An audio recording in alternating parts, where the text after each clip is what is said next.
Last time on The Savior's Sister, Tobias and Leila had sexy times without actually having any sexy times.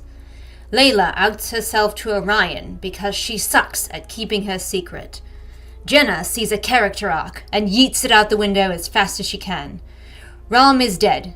No one cares. And Leila's dad has figured out her secret. Am I having popcorn for dinner? Probably. Chapter 27 is called The Gallery. So in this palace, there is a gallery. An art gallery where also they display all of the jewels or whatever. I don't know why. And Leila's like, oh, before the tournament I used to hang out here all the time. I miss it. It really does make me wonder, who is this gallery for?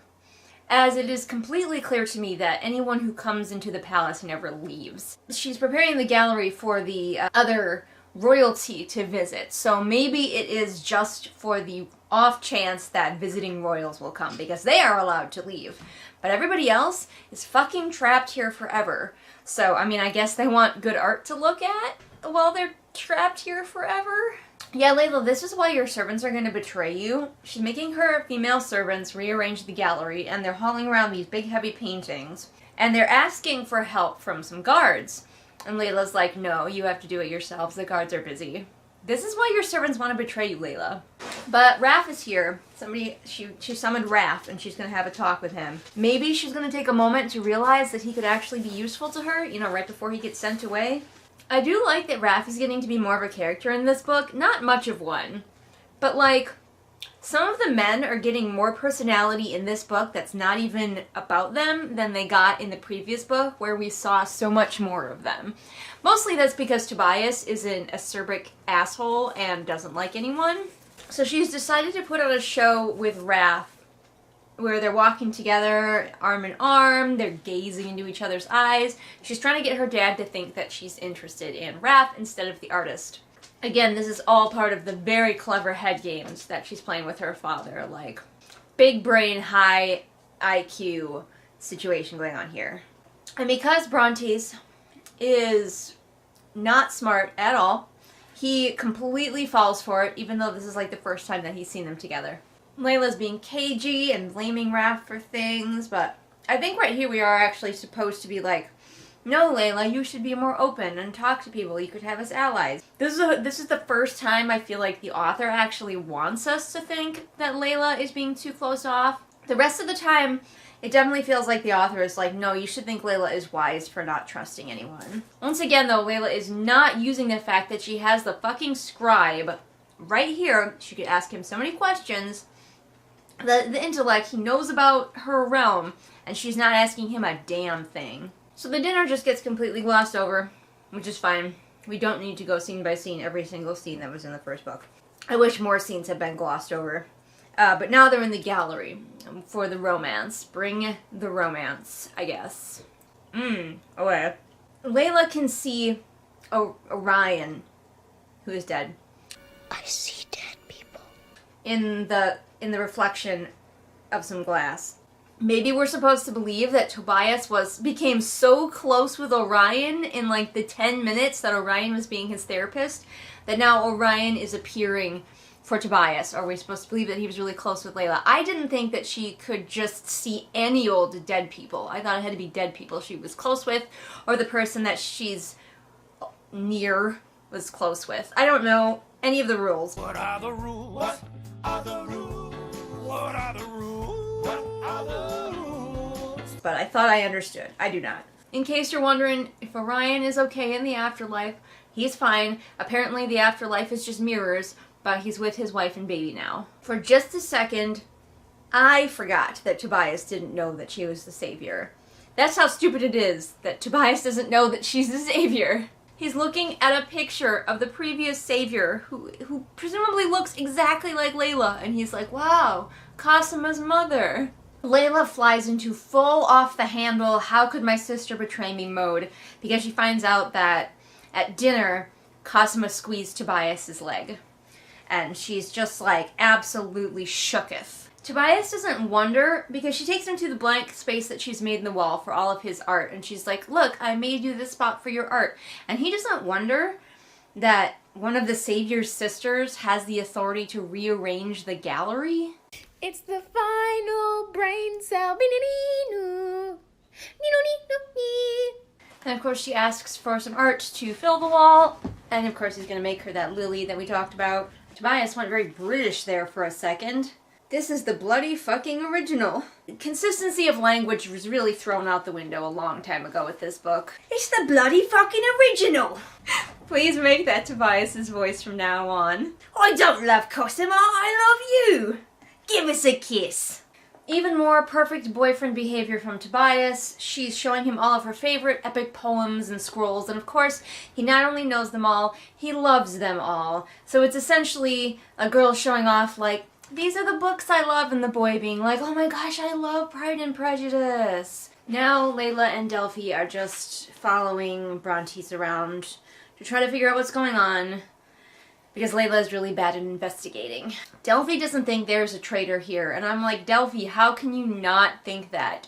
Everyone is against Leila for some reason. Except you. For some reason. It's never gonna be Delphi. They pass Cosima, who is giving a tour of the palace as the savior to the remaining men. And only Flynn is interested in her. And it just, like, for some reason that's so hilarious to me that, like, two of them are murderers who are only here to kill Leila. One of them is Tobias, so, like, that leaves Flynn. Nobody is actually here for the savior except Flynn. Flynn and Cosima, my OTP. Leila gets bored of following her dad around. I mean, she's been following him for, like, 2 whole days and he hasn't done anything incriminating. Might as well give up. But, because she's a smarty smart, she realizes that he does like to stop and look out a window a lot. So she then goes, wait, the window! So, like, right when she was giving up, of course, after, like, 2 days, she gets the brain blast to answer the question. And, of course, within the frame of the window, she finds a parchment. Unfortunately, Leila, hiding very poorly while she waits for whoever that scroll parchment was for, she gets distracted by her servants. The parchment just said, plans have changed, meet soon, wait for my word. So she just wants to wait there and see who the traitor is. Oh, by the way, this is unrelated, but somebody in my comment section corrected, I've been saying it Kaleo this entire time, but actually it is Kaleo. I've even heard Jenna pronounce it multiple times. It never stuck in my brain. I'm putting the emphasis on the wrong syllable, but unfortunately it is now so ingrained in my brain that I'm probably gonna keep saying Kaleo because that's what I've been saying this whole time.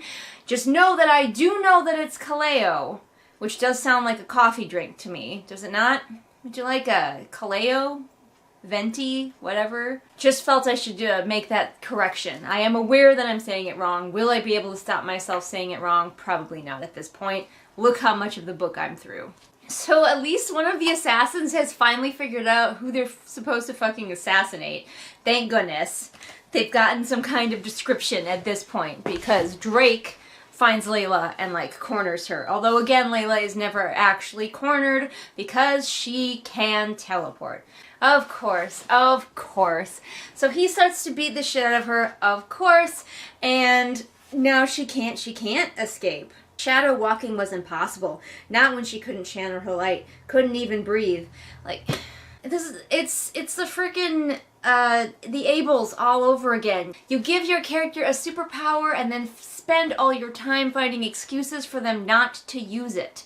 Maybe don't give them that power in the first place. Tobias shows up and saves Leila, like, by killing the dragon. I honestly don't remember how the dragon died in the first book, so I guess. Oh no, he doesn't kill him, but they work together to chop off his ear. I do remember somebody getting their ear chopped off.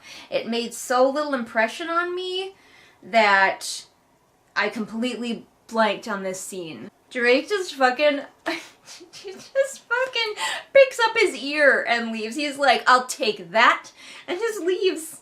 So Tobias is being Captain Chivalrous, and she's like, you should go, and he's like, no, and he swoops her into a Princess Carrie.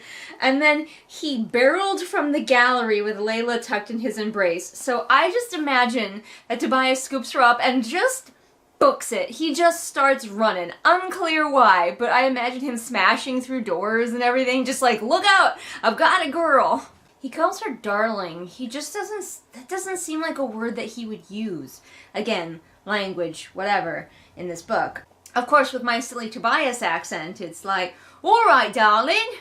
Of course, we had to have Leila be completely helpless when she was fighting Drake. He did catch her by surprise, which does give him an advantage. But again, Leila is supposedly a trained fighter, and also she can teleport. So it's still difficult for me to believe, after everything that's happened and how many people she's killed, that she was caught so flat-footed by Drake. She should have teleported away the moment that he was like, I'm here for the savior. She knows he's an assassin. Except this scene had to happen where she was injured in the fight. I mean, she's gonna self-heal. She always does. I'm surprised it's taking her this long. But probably because she's still, she's just so damaged and traumatized by that fight that she just had. Even though she's killed so many people. But she's traumatized because in those fights, it was unfairly weighted in her advantage. And here, it was unfairly weighted in someone else's advantage. Now you know how all of your victims feel, Leila. You know, seconds before you slaughter them. Tobias brings up the fact that Drake is a mercenary, easily 3 times your size, but Leila has fought people like that many times. And Tobias is basically literally proclaiming his undying love, because he says, even in the afterlife, I will take care of you. The hurt comfort is happening, and she's very sad, and he is very comforting. And she finally whispers, I'm the savior, but of course he's asleep. She says, I'm afraid you'll hate me when you find out. I'm afraid you'll hate me just as my father does. I know that Brontes wants power, that all-elusive and all-encompassing thing, power. And that's why he wants her dead. What on earth, in all of her interactions with Tobias, would make her think that if he found out who she was, that he would treat her the same way as her father treats her? I know that there's such a thing as being insecure and being irrational, and Leila can be pretty insecure and irrational, but like there is so much evidence stacked up that Tobias would not be the same as her dad at all. I mean, that's got to be one of the main things that attracts her to him, is he's not like her evil dad. I just find it so unrealistic that she would be worried about that specifically. Alright, the next one is called The Lie, so maybe we'll finally figure out who the fucking traitor is. Oh my goodness, but I think there's only like 4 chapters left? 1, 2... Okay, like 5 chapters left. We're getting there. We're so close. Chapter 28, The Lie. I was thinking about this book again, and why, one of the many reasons that I'm struggling with it. There just isn't a strong plot. I mean, we have a threat. The threat is clear, but the threat is in the distance. The threat is, after Leila gets married, she'll be killed. And that's so far away that it doesn't feel like any of this is building towards that. I don't know what the climax of this would be, because there's no building tension. There's no fire under the surface that's slowly taking over. When you're getting this far in a book, I should be tense. I should be like, what the fuck happens next? Oh my gosh, the characters are in danger. But since Leila has kind of been in this simmering level of danger throughout the book, not really concerned. Again, not really concerned because I know she lives, because I read the first one. The other thing we're supposed to be afraid about is for Tobias, but because there's a first one that's the same story, we know that he's fine. There's nothing for us to wonder. There's nothing for us to fear. If you've seen any of those very oversimplified graphics of how books are supposed to go, you gotta ramp it. You gotta get ramping. Get ramping it up there. You wanna do that. Don't panic, everyone. I have my emotional support donut here. I'm gonna get chocolate on this book as well. You know how I talked about it didn't feel like the action was ramping up? I believe that the book thinks that the action is ramping up, because Leila was just attacked by one of her assassins. Again, we knew she'd be fine, so it had no teeth. She's like, the plan has changed. My dad wrote that the plan has changed, and an assassin tried to attack me, so clearly Dad doesn't want to wait anymore till after I'm married, which, to be fair, was a terrible plan, so he probably should just go ahead and kill her. The problem is that we read the first book. And also, Leila has had such a character shield. One time where some guy caught her flat-footed and actually managed to injure her, and the wound is already pretty much healed. We as a reader still aren't worried. So they're also very concerned about this traitor. But what exactly is this traitor doing? What sort of information could this traitor be feeding the dad that he doesn't already know? Oh, Asher's back. Hey, buddy. I haven't seen you in a minute. And that's what friends are for. And Asher's gone. He was there for 2 lines to be like, hey, you've been in your room a really long time. Are you okay? And so she and Delphi are like, we're gonna go for a walk then. Leila. Delphi is like, hey, have you tried shadow walking out of the palace recently? Leila's like, no. Why would I? I can't. Delphi's like, but you're more powerful now. Maybe you should try again. And then Leila says, I am a queen. This is my palace. Honey, It's never been. It's never been. Never. You were a terrible leader. 1000%. I would not follow you to a picnic, let alone to war. Brontes tried to have you killed yesterday. He almost succeeded. You're losing this battle. Maybe we don't feel yet like the issues are escalating because Leila doesn't really seem to feel like the issues are escalating. Delphi is like, shit's going down. We should actually do something instead of just holding pattern. And Leila's like, oh, whatever. Yeah, my dad tried to kill me yesterday, but pish posh. Leila, this is why I would not follow you anywhere. You don't know how to be a leader. Leila says, our only option is to defeat him from the inside. Otherwise, I'm dead. No, honey. Sweetheart, kiddo. Go out. Find your people. Show them what you can do a little bit. Teleport around. Glow in the sunlight. Get a few people worshipping at your feet. Come back to the fucking palace and take over. Use the peasants if you have to. We've already established you don't care about the loss of human life. Consider, just consider a plan B. And before the girls can really get into talking shop and figuring out how to get out of this, they're at Tobias's room, and Tobias is shirtless and hot. This is the problem. It feels like this book doesn't know what it wants to be. It wants to be a horny romance book, but also like a political thriller. I think it's doing okay at the horny romance part, but then if I was reading this just for that, I'd be annoyed that there was all this attempted political thriller stuff going on. And if I was reading this for the political thriller, which is closer to what I am reading it for, I would be deeply disappointed because all of that is badly done. Tobias is painting, shirtless. And when she goes into the room, she's like, oh good, all of the windows are curtained. And it's dimly lit in here. Because I know when I paint, I like to do it in the dark. She's looking at the lilies. Stargazer lilies, so meticulously captured. Alright, that's fine. It's the type of lily, and if we the reader want to know what that looks like, we can look it up. That's fine. All the times they had stared at the night sky together, perhaps there was a connection. Jenna, do you think that your reader is too slow to put together that stargazer lilies and the fact that you two stargaze together might be a little bit of a tie-in there? And since this isn't a key part of the plot, that they are stargazer lilies, if somebody doesn't get that, it's fine. This definitely feels like Jenna wanting you to know how clever she is, and so she points out something to you that we as a reader should be able to intuit ourselves, and if we miss it, it's no big deal. Trust that they can figure out what you have put on the page. Are you hep to the jive? Can you dig what I'm laying down? I knew that you could. Slide me some skin. So, brother? Leila and Tobias are just getting frisky again. They were flirty and now they're getting frisky. Nothing much to report here, except for we don't really feel like there's any kind of danger or looming threat. That's for darn sure. Oh, she's gonna give him a hand job. That's nice of her. They have so many almost sex scenes. I can't keep track. But she had to leave because Flynn is a cockblocker, I guess, and oh no, she's run into Kaleo, whichever. And he's eating an apple, because that's how you can tell when someone's an asshole. Now, Leila. This is an assassin. You know this is an assassin. He hasn't even touched you yet. Teleport away. She doesn't teleport away, she just turns around and leaves. And that's it. She comes around the corner, he's like, hi, I'm going to kill you. She's like, no thanks, and just wanders off. Asher's back, and he's all like, I am her holiness's personal guard.